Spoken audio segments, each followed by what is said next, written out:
प्रिय विद्यार्थियों, आप सभी का मैं स्वागत करता हूं।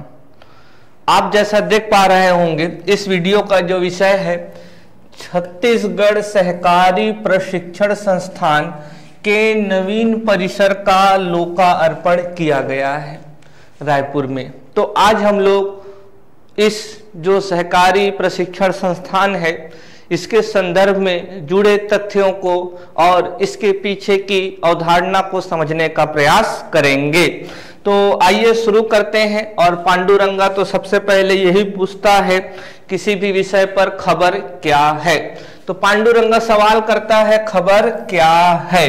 तो खबर क्या है, जैसा हम लोग पूर्व ही इसको पढ़ चुके हैं, छत्तीसगढ़ सहकारी प्रशिक्षण संस्थान के नवीन परिसर का लोकार्पण। आइए देखते हैं जो इसके जो सरकार द्वारा खबर जारी किया गया है उसमें इस प्रशिक्षण संस्थान को लेकर क्या कुछ कहा गया है।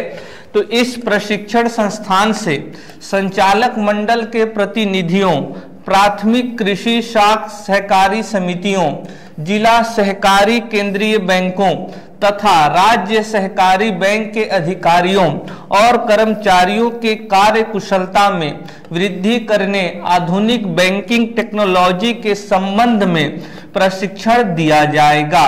प्रशिक्षण संस्थान में अत्याधुनिक कंप्यूटर लैब स्थापित किया गया है। तो ये जो आपने खबर अभी हम लोगों ने पढ़ा, इसमें यह कहा जा रहा है कि यह जो सहकारी प्रशिक्षण संस्थान है जो रायपुर में स्थापित किया गया है, और रायपुर में भी कहाँ, तो पंडरी में। तो ये जो पंडरी है जहाँ इस प्रशिक्षण संस्थान का लोकार्पण किया गया है, और यह जो पंडरी रायपुर में है यह प्रारंभिक परीक्षा की दृष्टि से अत्यंत महत्वपूर्ण है।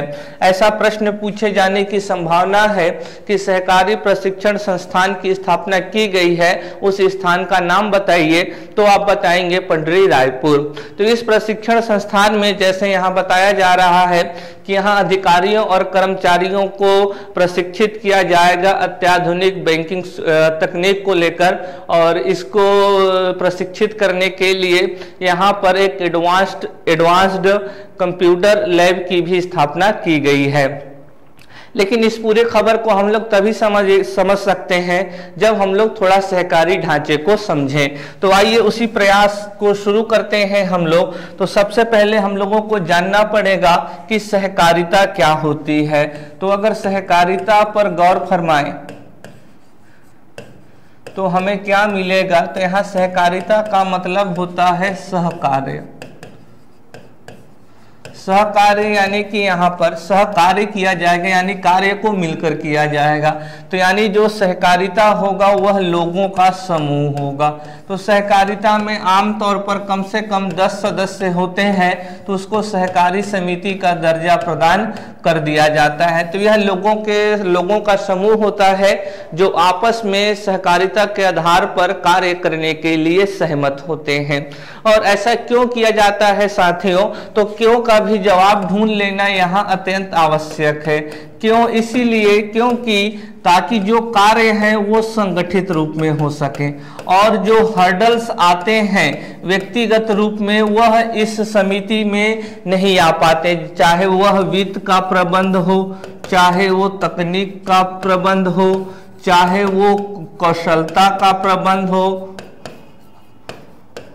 चाहे वह विपणन का, चाहे वो पैकेजिंग का।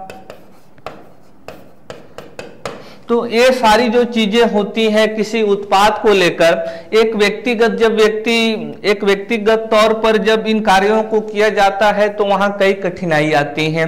लेकिन जब लोगों का समूह आकर इन कार्यों को सामूहिक रूप से करते हैं, सहकारिता के आधार पर करते हैं, तो ये जो कठिनाइयां हैं वे दूर हो जाती हैं। उदाहरण के लिए अगर कोई एक अकेला व्यक्ति बैंक के पास जाता है और अगर लोन की मांग करता है तो बैंक वाले लोन देने में हिचकिचाते हैं। लेकिन ये 10 लोग जाएंगे और इस 10 लोग जाकर बैंक से आग्रह करेंगे कि हम लोग अचार बनाने वाले हैं, आप हमें ऋण दीजिए और जैसे ही हमें लाभ होने लगेगा हम आपका ऋण चुकता कर देंगे ब्याज के साथ। तो बैंक जो होता है झट से वित्त प्रबंध कराने का तरीका ढूंढ ही लेता है। उसी तरीके से अगर कोई टेक्नोलॉजी, अगर अचार बनाने के लिए मशीन है, मसाले हैं, तो जो भी तकनीक लगती है एक अकेला व्यक्ति उस पर निवेश करने से डरता है, उसके पास उतना वित्त भी नहीं होता। लेकिन अगर 10 लोग पैसे लगाएंगे तो आसानी से तकनीक की खरीदी की जा सकती है, नवीनतम तकनीक को अपनाया जा सकता है। इसी तरीके से साथियों कौशलता, अभी जो वर्कर्स होंगे, एक जो अकेला व्यक्ति है, अभी जो वर्कर है वो स्किल्ड है या नहीं है। अगर 10 लोग कार्य कर रहे हैं तो वर्कर्स को स्किल्ड कर सकते हैं, ट्रेनिंग दे सकते हैं। तो जो सहकारिता होता है उसमें जो कार्य होते हैं संगठित हो जाते हैं, आसान हो जाता है।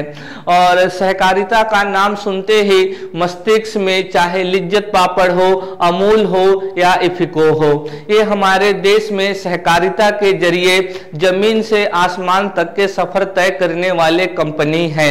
और इनकी शुरुआत भी छोटे से ही हुई थी, लेकिन आज वर्तमान में जानते हैं कि इनका आकार कितना बड़ा हो चुका है।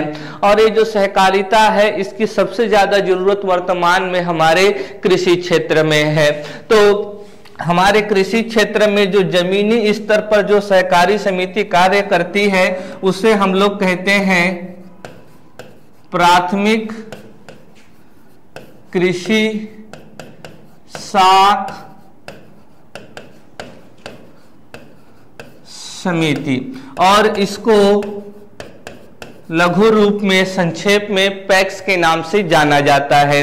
पैक्स का मतलब है प्राइमरी एग्रीकल्चरल कोऑपरेटिव सोसाइटी। ये जो यही जमीनी स्तर पर कार्य करने वाली सहकारी समिति है और इसको सोसाइटी के नाम से भी सामान्य भाषा में जाना जाता है। यही समिति धान के उपार्जन में, बीजों के वितरण में, उर्वरकों के वितरण में, चाहे रासायनिक उर्वरक हो चाहे वो जैविक उर्वरक हो, और यह अल्पकालीन ऋण प्रदान करने में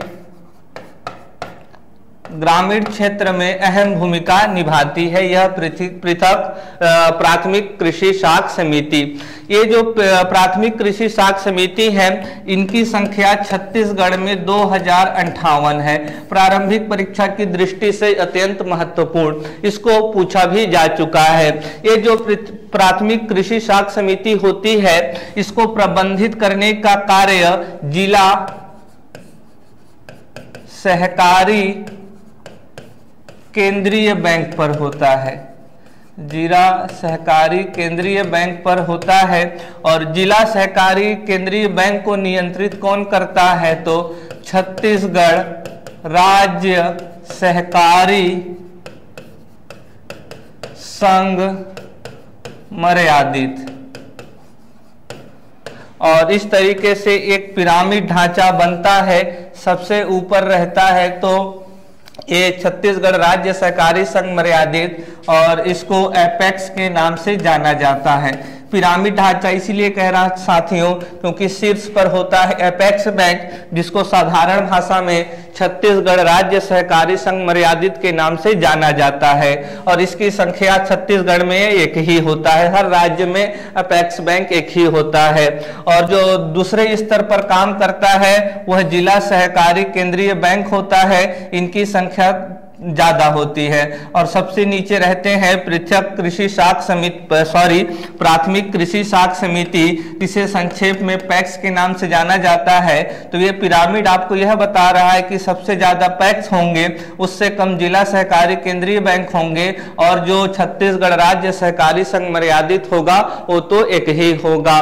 तो जो छत्तीसगढ़ राज्य सहकारी संघ मर्यादित है वो जिला सहकारी केंद्रीय बैंकों को और प्राथमिक कृषि साख समिति समितियों को जो बैंकिंग सुविधाएं, बैंकिंग टेक्नोलॉजी, फंड इत्यादि उपलब्ध कराने का कार्य करता है। और अगर संक्षेप में और निष्कर्ष रूप से कहा जाए तो जो छत्तीसगढ़ राज्य सहकारी संघ मर्यादित है वह जिला सहकारी केंद्रीय बैंकों को और प्राथमिक कृषि साख समितियों को बैंकिंग से जुड़े आधारभूत ढांचा प्रदान करने का कार्य करता है।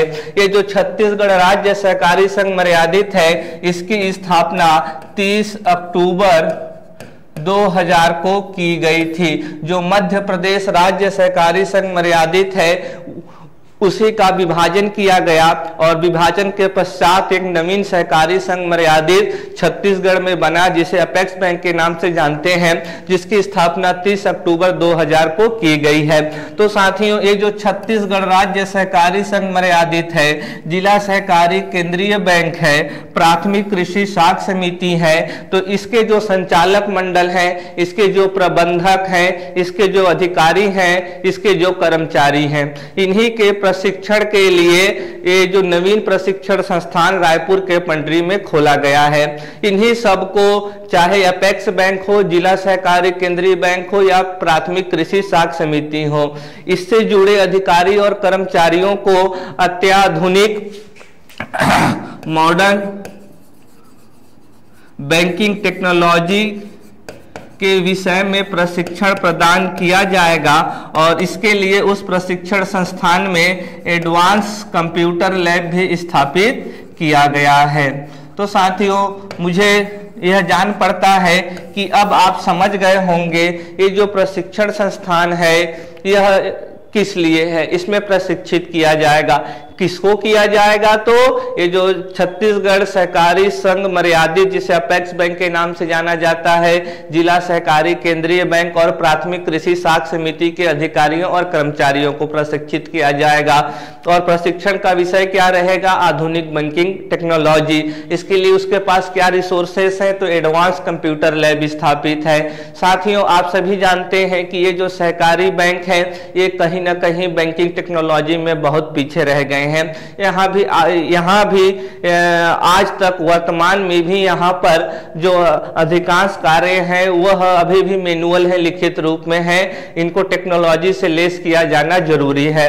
लेकिन अगर टेक्नोलॉजी दे बैंकों को, सहकारी बैंकों को, सरकार पैसा खर्च के अगर प्रोवाइड भी करा देती है, तो अगर कर्मचारी उसको चलाने में समर्थ नहीं होंगे तो संसाधन उपलब्ध कराने का भी कोई अर्थ नहीं है। तो संसाधन उपलब्ध कराने के साथ साथ उस सभी तकनीकों से संबंधित प्रशिक्षण आवश्यक है ताकि अधिकारी और कर्मचारीगण उसे आसानी से चला सके और ग्राहकों को सुलभता प्राप्त हो। तो साथियों, तो ये आप ध्यान में रखेंगे। अब आप इसको समझ गए होंगे। तो इस वीडियो में आज के लिए बस इतना ही। धन्यवाद।